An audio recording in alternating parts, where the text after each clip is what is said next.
ನಮಸ್ಕಾರ. ನನ್ನ ಹೆಸರು ಶೋಭಾ ಅಂತ. ನಾನು ಶ್ರೀ ಮಧುಕೇಶ್ವರ ಪ್ರೌಢಶಾಲೆ ಹುಡುಗಿರಿಂದ ಇವತ್ತು ನಾನು ರಸಪ್ರಶ್ನೆಯನ್ನು ಮಾಡ್ತಾ ಇದ್ದೀನಿ. ಮಾತೃಭೂಮಿ ಪದ್ಯಕ್ಕೆ ಸಂಬಂಧಿಸಿದಂತೆ ಮೊದಲಿಗೆ ಒಂದು ಸುಪ್ರಭಾತದಿಂದ ಆರಂಭಿಸೋಣ ಅಂತ. विचार चाहे कितनी भी उत्तम क्यों न हो वह सार्थक तभी माने जाते हैं जब उनकी झलक हमारे व्यवहार में नजर आए. ಅಂದರೆ ವಿಚಾರಗಳು ಎಷ್ಟೇ ಉತ್ತಮವಾಗಿದ್ದರೂ ಸಹ ಅವು ಯಾವಾಗ ಸಾರ್ಥಕ ಆಗ್ತವೆ ಅಂತಂದರೆ ಅವು ನಮ್ಮ ವ್ಯವಹಾರದಲ್ಲಿ ಕಾಣಿಸ್ಬೇಕು, ಪ್ರದರ್ಶಿತವಾಗಬೇಕು ಅಂತ. और भाषा एक ऐसा वस्त्र है जिसे शालीनता से नहीं पहना तो हमारा समूचा व्यक्तित्व ही ನಿರ್ವಸ್ತ್ರ हो जाता है. ಭಾಷೆ ಅಂದರೆ ಅದು ಒಂದು ವಸ್ತ್ರ. ಎಂತಹ ವಸ್ತ್ರ ಅಂತಂದರೆ ಅದನ್ನು ನಾವು ಶಿಸ್ತಿನಿಂದ ಧರಿಸ್ಕೊಳ್ಳದೆ ಇದ್ದರೆ ನಮ್ಮ ಸಾಮೂಹಿಕ ವ್ಯಕ್ತಿತ್ವವೇ ನಿರ್ವಸ್ತ್ರವಾಗಿಬಿಡುತ್ತೆ. बाकी हम रिश्ते को और अधिक बेहतर बना सकते हैं अपनी सोच में छोटा सा बदलाव लाकर. ಮತ್ತೇನಂತಂದರೆ ನಮ್ಮ ಸಂಬಂಧಗಳಲ್ಲಿ ನಾವು ಇನ್ನೂ ಅಧಿಕವಾಗಿ ಉತ್ತಮವಾದ ಸಂಬಂಧವನ್ನು ಸೃಷ್ಟಿ ಮಾಡ್ಕೊಳ್ಬೋದು. ಹೇಗೆ ಅಂದರೆ कि सामने वाला गलत नहीं है सिर्फ हमारी उम्मीद से थोड़ा अलग है.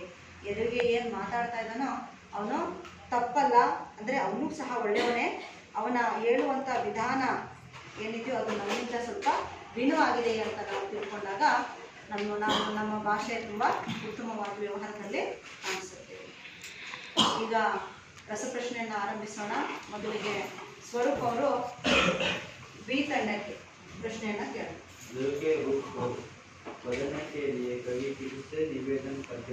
ಅಂದರೆ ಜಗತ್ತಿನ ರೂಪವನ್ನು ಬದಲಾಯಿಸೋದಕ್ಕೆ ಕವಿ ಯಾರ ಹತ್ರ ಮನವಿಯನ್ನ ಮಾಡ್ತಾ ಇದ್ದಾರೆ? जगत के रूप के बदलने के लिए कवि मातृभूमि से निवेदन करते हैं. ಜಗತ್ತಿನ ರೂಪವನ್ನು ಬದಲಾಯಿಸುವುದಕ್ಕೆ ಕವಿ ಹತ್ರ ಪ್ರಾರ್ಥನೆ, ಭಾರತ ಮಾತೆ ಹತ್ರ ಪ್ರಾರ್ಥನೆಯನ್ನ ಸಲ್ಲಿಸ್ತಾ ಇದ್ದಾರೆ.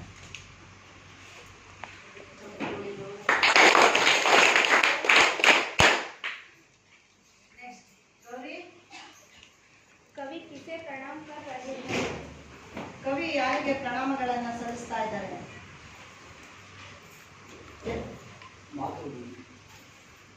ಕವಿ ಮಾತೃಭೂಮಿಗೆ ಪ್ರಣಾಮಗಳನ್ನು ಸಲ್ಲಿಸ್ತಾ ಇದ್ದಾರೆ.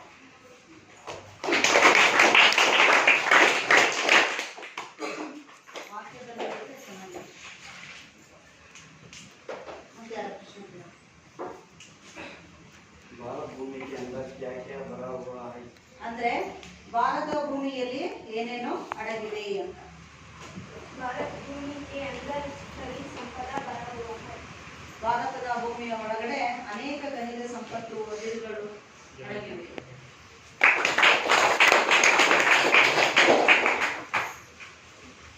हरे भरे वाक्य में प्रयोग कीजिए. ಅರೆ ಬರೆ ಈ ಶಬ್ದವನ್ನ ವಾಕ್ಯದಲ್ಲಿ ಬಳಸಬೇಕು. ಯಾರು ಬಳಸೋರು? ನಮ್ಮ ಹೊಲಗದ್ದೆಗಳು ಹಚ್ಚ ಹಸಿರಾಗಿವೆ.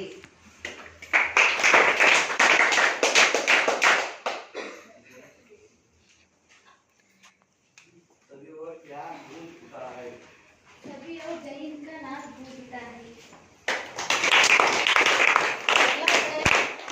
ಯಾವ ಧ್ವನಿ ಮೊಳಗುತ್ತಿದೆ ಅಂತ ಎಲ್ಲ ಕಡೆನೂ ಕೂಡ ಮಾತೃಭೂಮಿಯ ಜೈ ಹಿಂದ್ ಅನ್ನುವಂತಹ ನಾದ ಕೇಳಿಸ್ತಾ ಇದೆ ಅಂತ. आज माँ के साथ कौन है? ಇವತ್ತು ತಾಯಿಯ ಜೊತೆಗೆ ಯಾರು ಯಾರು ಇದ್ದಾರೆ?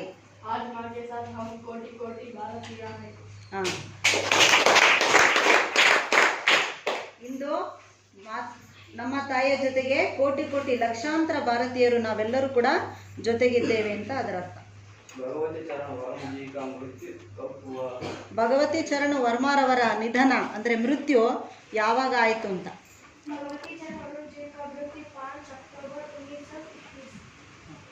ಭಗವತಿ ಚರ್ಮ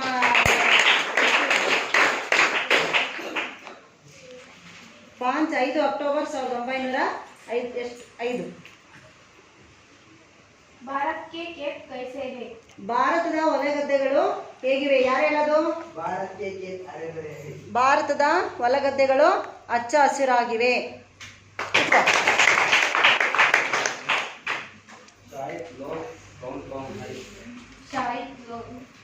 शहीद लोगों को गांधी बुद्ध और श्री राम आए। ಅಂದ್ರೆ ಅದರರ್ಥ ಭಾರತ ಮಾತೆಯಲ್ಲಿ ಯಾರ್ಯಾರು ಚಿರನಿದ್ರೆಯಲ್ಲಿ ಜಾರಿದ್ದಾರೆ ಅಂತ. ಉತ್ತರ ಪೂರ್ತಿ ಹೇಳಾದ್ಮೇಲೆ ಚಪ್ಪಾಳೆ ಅಲ್ವಾ? मातृभूमि कविता का आशय बोलिए। वे मातृभूमि के प्रणाम करते हैं, उसने अपर पावन शहीद संपत्ति का वेद है। ಒಂದು ನಿಮಿಷ ತಡಿ. ಮಾತೃಭೂಮಿ ಕವಿತೆಯ ಆಶಯ ಏನು ಅಂತ ಪ್ರಶ್ನೆ ಕೇಳಿದ್ದಲ್ವಾ? ಮತ್ತೆ ಸರಿಯಾಗಿ ಸ್ಪಷ್ಟವಾಗಿ ಉತ್ತರ ಹೇಳು. ಮತ್ತೆ ಒಂದೊಂದೇ ಹೇಳು. माता के अमर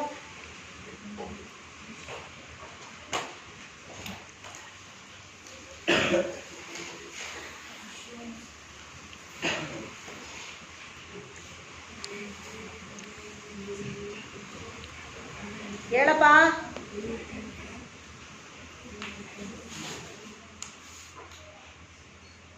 ಮನೋಜ ಹೇಳು. भारत माता के ಭಾರತ ಮಾತೆಯ ಯಾರಾದ್ರೂ ಹೇಳ್ತೀರಾ? ಪಾಸ್ ಮಾಡೋಣ ಪ್ರಶ್ನೆನ. ಹೇಳ್ತೀರಾ? ಅಂದರೆ ಕವಿತೆಯ ಆಶಯ ಏನು ಅಂದರೆ, ಕವಿಗಳು ಇಲ್ಲಿ ಈ ಪದ್ಯವನ್ನು ಯಾಕೆ, ಅದ್ರ ಬಗ್ಗೆ ಏನು ಮಾಹಿತಿಯನ್ನು ಕೊಡೋದಕ್ಕೆ ಹೆಚ್ಚಿಸ್ತಾ ಇದ್ದಾರೆ ಅಂತ. ಒಂದನೇದು ಏನಂದರೆ, ಮಹಾನ್ ವ್ಯಕ್ತಿಗಳ ಪರಿಚಯವನ್ನು ಮಾಡ್ತಾ ಇದ್ದಾರೆ. ಯಾರ್ಯಾರು? ಮಹಾತ್ಮ ಗಾಂಧಿ, ಬುದ್ಧ, ಶ್ರೀರಾಮರಂಥ ವ್ಯಕ್ತಿತ್ವವನ್ನು ನಮಗೆ ಪರಿಚಯ ಮಾಡ್ತಾ ಇದ್ದಾರೆ. ಒಂದನೇ ಪಾಯಿಂಟ್. ಎರಡನೇ ಪಾಯಿಂಟ್ ಏನಂತಂದರೆ, ನಮ್ಮ ಭಾರತ ದೇಶದ ಪ್ರಕೃತಿ ಸಂಪತ್ತನ್ನು ಕೊಂಡಾಡಿದ್ದಾರೆ. ಎಷ್ಟೊಂದು ಅದ್ಭುತವಾಗಿದೆ ಇಲ್ಲಿನ ವಾತಾವರಣ ಇರ್ಬೋದು, ಅಥವಾ ಖನಿಜ ಸಂಪತ್ತು ಇರ್ಬೋದು, ಅಥವಾ ಮತ್ತೊಂದು ಇರ್ಬೋದು. ಅರ್ಥ ಆಯ್ತಾ? ಮೂರನೇದೇನೆಂದರೆ, ನಮ್ಮ ಭಾರತ ಮಾತೆಯ ಸ್ವರೂಪ ಯಾವ ರೀತಿ ಇದೆ ಅಂತ 3 ವಿಷಯಗಳನ್ನು ಇಲ್ಲಿ ನಿಮಗೆ ಪದ್ಯದ ಆಶಯದ ಮೂಲಕ ತಿಳಿಸ್ಕೊಡ್ತಾರೆ.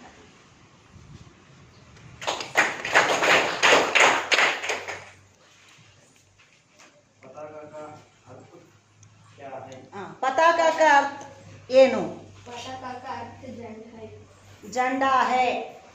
पताकाದ ಅರ್ಥ ಬಾವುಟ.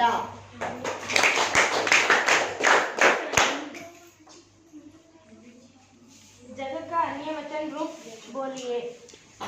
ಜಗ ಈ ಶಬ್ದದ ಅನ್ಯ ವಚನ ರೂಪ ಏನು ಅಂತ. ಜಗ ಜಗ್ ಅನ್ನೋದಕ್ಕೆ ಅದರ ಅನ್ಯ ವಚನ ರೂಪ ದುನಿಯಾ.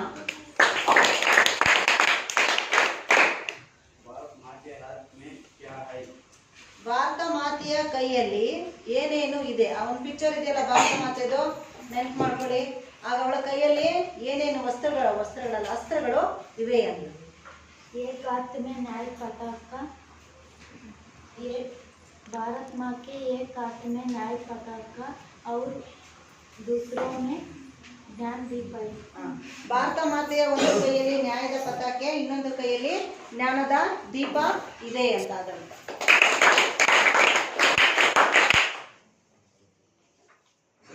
भगवती चरण वर्मा जी के प्रसिद्ध उपन्यास का नाम क्या है? ಭಗವತಿ ಚರಣ್ ವರ್ಮಾರವರ ಪ್ರಸಿದ್ಧ ಉಪನ್ಯಾಸಗಳ ಹೆಸರು ಚಿತ್ರಲೇಖ. ಆಮೇಲೆ ಪ್ರಸಿದ್ಧ ಒಂದು ಕೂತ್ಕೋ, ಚಿತ್ರಲೇಖ ಅನ್ನುವಂಥ ಒಂದು ಕಾದಂಬರಿಯನ್ನು ಅವರು ಬರೆದಿದ್ದಾರೆ. ಅದ್ರ ಜೊತೆಗೆ ಏನಪ್ಪ ಅಂತಂದ್ರೆ, ಅದು 2 ಸಲ ಚಲನಚಿತ್ರವಾಗಿ ರೂಪುಗೊಂಡಿದೆ ಅಂತ.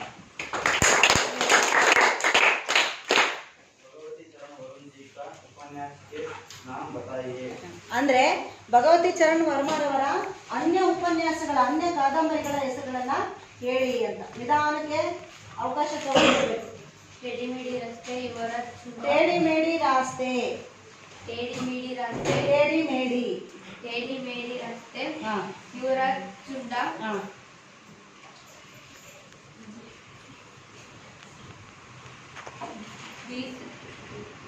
बूले बिसरे ಗೂಲೆ ಬಿಸಿರ ಚಿತ್ರ, बूले बिसरे चित्र उपन्यास। ಯುವರಾಜ್ ಚುಂಡ, ಬೂಲೆ ಬಿಸಿರ ಚಿತ್ರ ಉಪನ್ಯಾಸ ಆಯ್ತು ಸರಿ. ಇಷ್ಟು ಅವರ ಕಾದಂಬರಿಗಳ ಹೆಸರುಗಳು.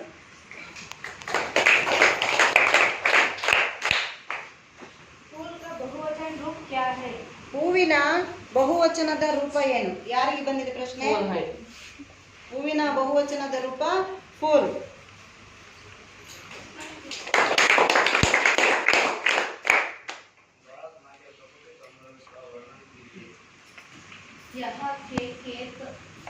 यहाँ के खेत हरे भरे हैं, वन उपवन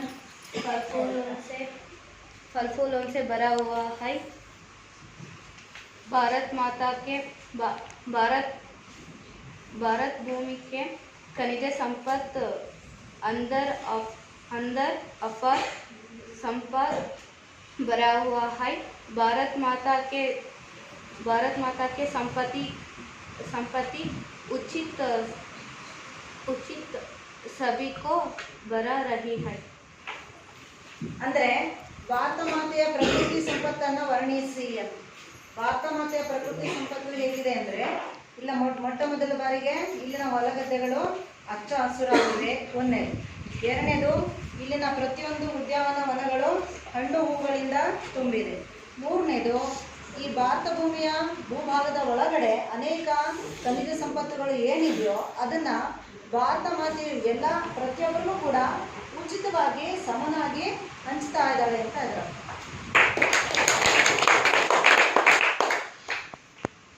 जय हिंद का नाद कहाँ कहाँ पर गूंजना चाहिए? जय हिंद का नाद सकल नगर और ग्राम से ಅಂದ್ರೆ ಜೈ ಹಿಂದ್ ಅನ್ನುವಂತಹ ನಾದ ಎಲ್ಲೆಲ್ಲಿ ಪ್ರತಿಧ್ವನಿಸ್ತಾ ಇದೆ ಅಂದ್ರೆ, ಜೈ ಹಿಂದ್ ಅನ್ನುವಂತಹ ನಾದ ಪ್ರತಿಯೊಂದು ನಗರ ಗ್ರಾಮಗಳಲ್ಲಿ ಗುರುತಿಸಬೇಕು, ಪ್ರತಿಧ್ವನಿಸಬೇಕು ಅನ್ನೋದು ಕವಿಗಳ ಆಶಯ.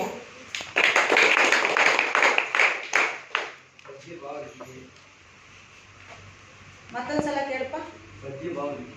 ಪದ್ಯ ಭಾಗ ಯಾರು ಪದ್ಯ ಭಾಗ ಬರೆಯೋರು?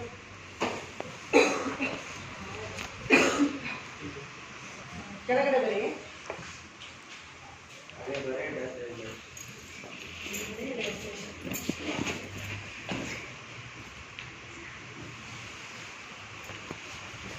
ಇನ್ನು ಮಧ್ಯೆ ಬಾ, ಇನ್ನು ಮಧ್ಯೆ ಬಾ.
ಈಗ ಸೃಷ್ಟಿ ಪದ್ಯ ಬರೆದಿದ್ದಾಳೆ.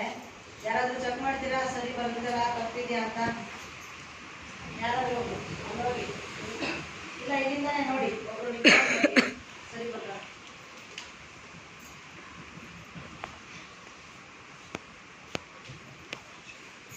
सरी ಸರಿ ಇದೆಯಾ? ಒಂದ್ಸತಿ ಓದು. हरे भरे है के सुहाने फल फूलों से युक्तवन मुखवन तेरे अंदर भरा हुआ है खनिजों का कितना व्यापक धन मुक्त अस्त तो बांट रही है सुख संपत्ति धनदाम मातृभू शत शत बार प्रणाम. ಮತ್ತೆ ಗೌರಿ ನೀನೊಂದ್ಸತಿ ಓದಪ್ಪ. ಕುತ್ಕೊಮ್ಮ ಸ್ಟೇಜ್. हरे भरे हैं के सुहाने फल फूलों से युक्तवन मुखवन तेरे अंदर भरा हुआ है खनिजों का कितना व्यापक धन मुक्त हस्त तो बांट रही है सुख संपत्ति धनदाम मातृभूम शत शत बार प्रणाम. ಸ್ವರೂಪ್. हरे भरे है के सुहाने फल फूलों से युक्तवन मुखवन तेरे अंदर भरा हुआ है खनिजों का कितना व्यापक धन मुक्त हस्त से बांट रही है सुख संपत्ति धनदाम मातृभूम शत शत बार प्रणाम. ರಂಗಸ್ವಾಮಿ. हरे भरे है ज्ञान सुनले फल फूल उनसे युक्तवन मुखवन तेरे अंदर भर हुआ है खनिजों का कितना व्यापक धन सुख मुक्त हस्त से बांट रहे हैं सुख संपत्ति धनदाम मातृभूम शत शत बार प्रणाम. Very good.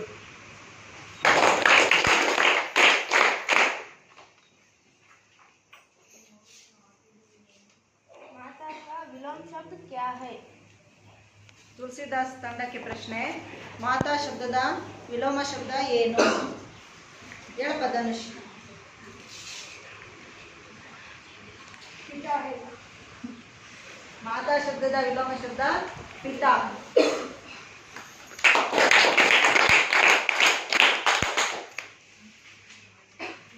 ಈಗ ಸೂರ್ದಾಸ್ ತಂಡಕ್ಕೆ ಪ್ರಶ್ನೆ. कविता स्पष्ट रूप से बोलिए. ಏನಪ್ಪಾ ಇನ್ನೊಮ್ಮೆ? कविता स्पष्ट रूप से बोलिए. ಕವಿತೆಯನ್ನ ಸ್ಪಷ್ಟ ರೂಪದಲ್ಲಿ ಹೇಳಿರಿ ಅಂತ ಒಂದು 3 ಜನ ಹೇಳಿದ್ರೆ ಚೆನ್ನಾಗಿರುತ್ತೆ.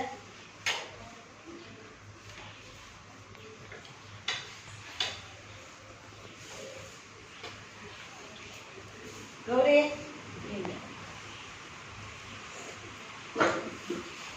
हरे भरे हैं के सुहाने फल फूलों से युक्तवन मुखवन तेरे अंदर भरा हुआ है खनिजों का कितना व्यापक धन मुक्त हस्त तो बांट रही है सुख संपत्ति धनदाम मातृभू शत शत बार प्रणाम.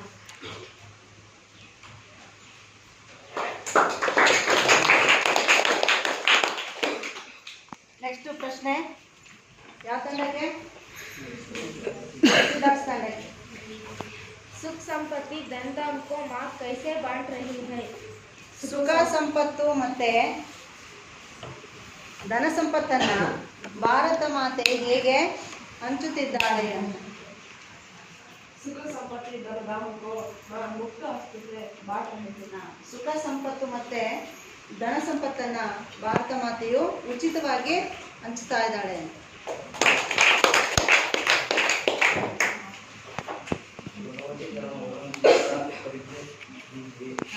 ಭಗವತಿ ಚರಣ್ ವರ್ಮಾರವರ ಪರಿಚಯವನ್ನ ಮಾಡಿಕೊಡಿ.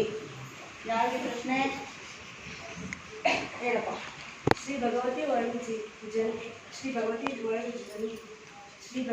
वरुण जी का जन्म 30 अगस्त 1903 को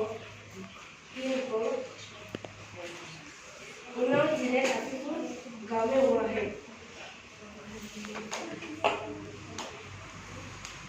उन्होंने इलाहाबाद BA LLB की डिग्री प्राप्त है. विचार और नवजीवन प्रतीकों का संपादन है. भूले विश्व चित्र साहित्य अकादमी पुरस्कृत है. चित्रलेख उपन्यास पर 2 बार फिल्म चित्र हुआ है. 5 अक्टूबर 1982 को वरुण जी का देहांत है. ಭಗವತಿ ಚರಣ್ ವರ್ಮಾರವರ ಪರಿಚಯ. 30 ಆಗಸ್ಟ್ 1903ರಲ್ಲಿ ಉನ್ನಾವ ಜಿಲ್ಲೆಯಲ್ಲಿರುವಂತಹ ಶಫೀಪುರ ಅನ್ನುವಂತಹ ಹಳ್ಳಿಯಲ್ಲಿ ಇವರು ಜನಿಸ್ತಾರೆ. ಇವರು ಅಲಹಾಬಾದ್ನಲ್ಲಿ BA ಮತ್ತು LLB ಡಿಗ್ರಿಯನ್ನು ಪಡೆದುಕೊಳ್ತಾರೆ. ಜೊತೆಗೆ ವಿಚಾರ ಮತ್ತು ನವಜೀವನ್ ಅನ್ನುವಂತಹ 2 ಪತ್ರಿಕೆಯ ಸಂಪಾದಕರಾಗಿಯೂ ಕೂಡ ಇವರು ಕೆಲಸವನ್ನು ನಿರ್ವಹಣೆ ಮಾಡ್ತಾರೆ. ಆಕಾಶವಾಣಿಯ ಅನೇಕ ಕೇಂದ್ರಗಳಲ್ಲಿ ಕೂಡ ಇವರು ತಮ್ಮ ಸೇವೆಯನ್ನು ಸಲ್ಲಿಸ್ತಾರೆ. ಚಿತ್ರಲೇಖ ಉಪನ್ಯಾಸ ಇವ್ರದ್ದು ಉಪನ್ಯಾಸ ಅಂದರೆ ಕಾದಂಬರಿ. ಇವರ ಕಾದಂಬರಿ ತುಂಬ ಸರ್ವಶ್ರೇಷ್ಠವಾದಂತಹ ಕಾದಂಬರಿ ಆಗಿದ್ದು ಇದು 2 ಬಾರಿ ಚಲನಚಿತ್ರವಾಗಿ ರೂಪುಗೊಂಡಿದೆ. ಇವರ ಮೃತ್ಯು ಅಕ್ಟೋಬರ್ 5, 1981ರಲ್ಲಿ ಮರಣವನ್ನು ಹೊಂದ್ತಾರೆ. ಇದು ಇವರ ಪರಿಚಯ.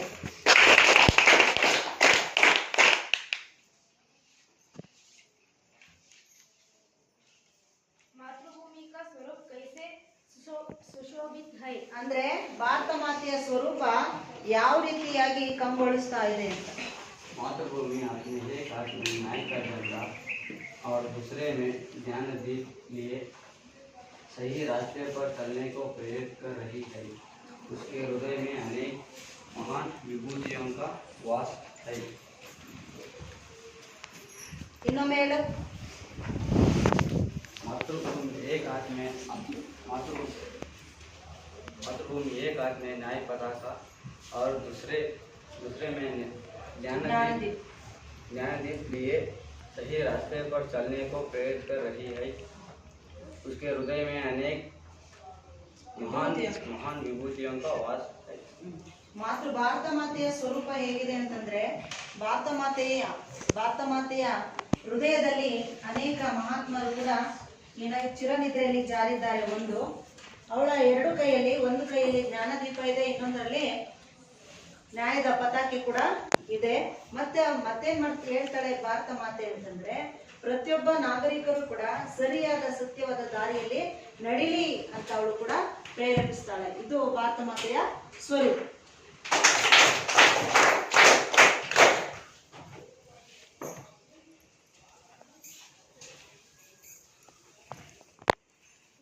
ಈಗ ನೆಕ್ಸ್ಟ್ ಕೆಲವು ಪ್ರಶ್ನೆಗಳನ್ನ ನಾನು ಕೇಳ್ತೀನಿ. ಗ್ರಾಮಕ್ಕೆ ಸಂಬಂಧಪಟ್ಟ ಕೇಳ್ತೀನಿ. ಇದೇ ಪದ್ಯಕ್ಕೆ ಸಂಬಂಧಿಸಿದ್ದು ಉತ್ತರ ಕೊಡಿ. ಯಾರಾದ್ರೂ ಕೊಡ್ಬೋದು. ಅರ್ಥ ಆಯ್ತಲ್ಲ? ತುಳಸಿದಾಸ್ ತಂಡದವರಾದ್ರೂ ಕೊಡ್ಬೋದು, ಸೂರ್ದಾಸ್ ತಂಡದವರಾದ್ರೂ ಕೊಡ್ಬೋದು. ಈಗ ಎಲ್ಲಿಗೆ ಮುಗಿದಿದೆ ಇದು? ಯಾರಿಗೆ ಮುಗೀತು ಪ್ರಶ್ನೆ? ಸೂರ್ದಾಸ್ ತಂಡಕ್ಕ, ತುಳಸಿದಾಸ್ ತಂಡಕ್ಕ? सूरदास ತಂಡಕ್ಕೆ ಮುಗೀತು ಅಲ್ವಾ? ಈಗ ತುಳಸಿದಾಸ್ ತಂಡಕ್ಕೆ ಪ್ರಶ್ನೆ.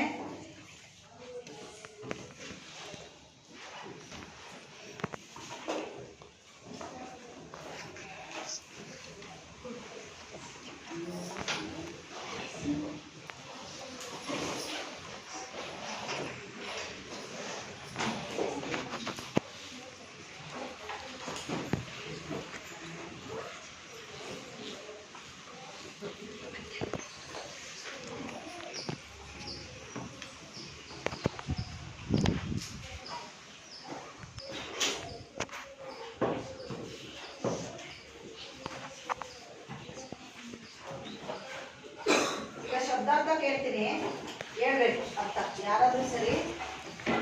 ಶಾಹಿದ್ ಅಂತಂದ್ರೆ ಅರ್ಥ ಏನಪ್ಪ? ತುಳಸಿದಾಸ್ ತಂಡದಿಂದ.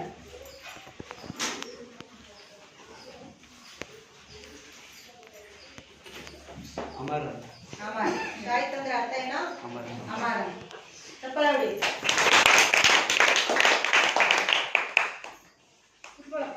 ನೆಕ್ಸ್ಟ್ ಹಾಗೆ ಅಸ್ತ ಅಂತಂದ್ರೆ ಅರ್ಥ ಏನು?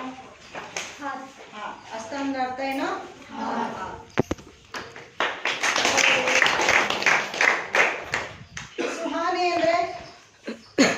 ಸುಹಾನೆ ಅಂದ್ರೆ ಶಬ್ದಾರ್ಥ ಏನು? ಸುಹಾನೆ ಸುಂದರ. ಸುಹಾನೆ ಅಂದ್ರೆ ಸುಂದರ. ಹಾಗೆ ಧಾಮ್ ಅಂದ್ರೆ ಅರ್ಥ ಏನು? ಶಬ್ದಾರ್ಥ घर ಗರ್. ಧಾಮ್ ಅಂದ್ರೆ ಶಬ್ದಾರ್ಥ ಏನು? ಗರ್. ಗರ್ ಅಂದ್ರೆ ಏನು?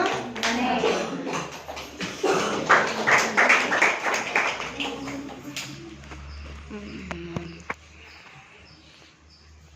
ಮತ್ತೊಮ್ಮೆ ಪ್ರಶ್ನೆ. भारत माँ के प्रकृति सौंदर्य का वर्णन कीजिए. ಯಾರು ಹೇಳ್ತೀರಾ? ಮೇಡಮ್. यहाँ के खेत हरे भरे हैं, वन उपवन फल फूलों से भरा हुआ है. भारत भूमि के कच्चा संपत्ति भरा हुआ है. भारत माता के संपत्ति भारत माता के संपत्ति उचित सभ्यों की बढ़ा रही है। बांट रही है। गुड, चप्पल रे। कवि किसे प्रणाम कर रहे हैं? क्या ಹೇಳ್ತೀರಿ? ಮಾತೃ ವಾಕ್ಯದಲ್ಲಿ ಹೇಳೋ कवि मातृभूमि को प्रणाम कर रहे हैं। आगे अन्य प्रश्न है सूरदास तंडा के भारत माँ के हाथों में क्या है? सूरदास तंडದಲ್ಲಿ ಯಾರು ಹೇಳ್ತೀರಿ? भारत माँ के हाथों में क्या है? भारत माँ के एक हाथों में ज्ञान का दीप है। दूसरे हाथ में एक हाथ में ज्ञान, एक हाथ में दूसरों में ज्ञान दीप है। भारत माँ के एक हाथ में ज्ञान दीप है, दूसरे हाथ में न्याय का पताका। अल्वा ज्ञान दीप, न्याय का पताका। आज माँ के साथ कौन कौन है? तुलसीदास तंडा। आज माँ के साथ हम कोटि कोटि भारत किया है। Very good. सभी और क्या गूंज उठा है? सभी और जय हिंद का नाम गूंजता है। Very good. भारत के खेत कैसे हैं? भारत के खेत हरे भरे हैं। Very good. भारत भूमि के अंदर क्या क्या भरा हुआ है? भारत भूमि के अंदर खनिज संपदा भरा हुआ है। सुख संपत्ति धन धाम को माँ कैसे बांट रही है? सुख संपत्ति जलधाम को मुक्त हस्त से बांट रही है। Very good. जग के रूप को बदलने के लिए कवि किससे निवेदन करते हैं?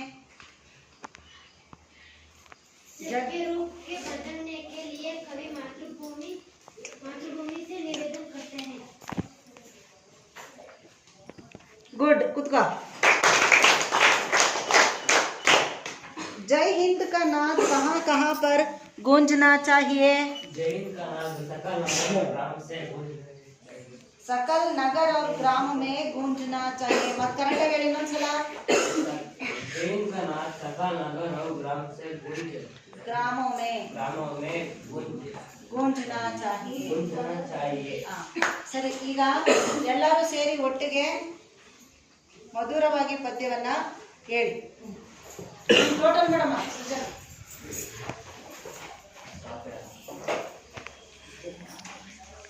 ಎಲ್ಲರೂ ಸೇರಿ ಎರಡನೇ ಪೇರ ಇದೆಯಲ್ಲ ಅದನ್ನ ಇಲ್ಲ ಫಸ್ಟ್ ಇಂದ ಹೇಳಿ. ಶುರು ಕರ್.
ಧನ್ಯವಾದ, ಶುಭಾಶಯಗಳು.